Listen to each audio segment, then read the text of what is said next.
టీసీఎస్కి రూపాయికి ఇస్తే తప్పేంటి, లేకపోతే గూగులోడికి తక్కువకి ఇస్తే తప్పేంటి, లేకపోతే లూలు వాడికి తక్కువకి ఇస్తే తప్పేంటి, ఉద్యోగ అవకాశాలు వస్తాయి, ఉపాధి అవకాశాలు వస్తాయి. ఇది ఇప్పుడు పత్రికలు రాస్తున్నాయి కదా, ఈనాడు జ్యోతి వాళ్ళ మీడియా ఇదే డిబేట్లు చేస్తుంది కదా.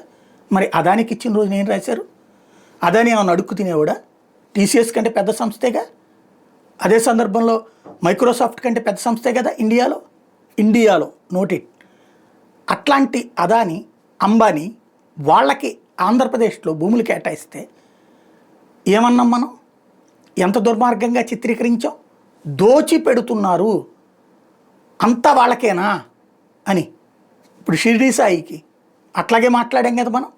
అప్పుడు జగన్ హయాంలో ఎవడు పెట్టుబడి పెట్టడానికి వచ్చినా వాడికి దోచి పెడుతున్నాడు, వాడు so and so YSR Congress పార్టీకి సంబంధించినటువంటి నాయకుడు వేలు విడిచిన మేనమావ గారి అబ్బాయి అక్కాయికి తమ్ముడి కొడుక్కి అన్నయ్య ఇట్లాంటి దిక్కుమాలిన సంబంధాలు కలిపి వార్తలు రాసింది.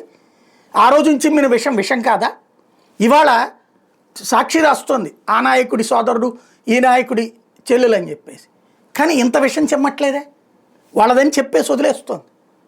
బట్ ఇప్పుడు భూముల పందేరాలు నాయకుల బిడ్డలకైనా పర్లేదు, నాయకుల బంధువులకైనా పర్లేదు, నాయకుడికి వేరే పేరు మీదైనా పర్లేదు.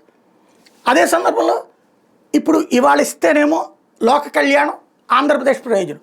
అప్పుడు అంబానీలు అదానీలకు ఇచ్చిన భూతే ఇప్పుడు లూలు లాంటి వాడికి ఇచ్చిన, వివిధ దేశాల్లో వాడు కంపెనీలు ఎగ్గొట్టుకున్న వాడికి ఇచ్చిన నీతే.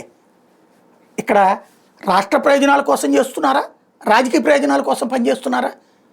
ఇది ఆలోచించాల్సిన సందర్భం.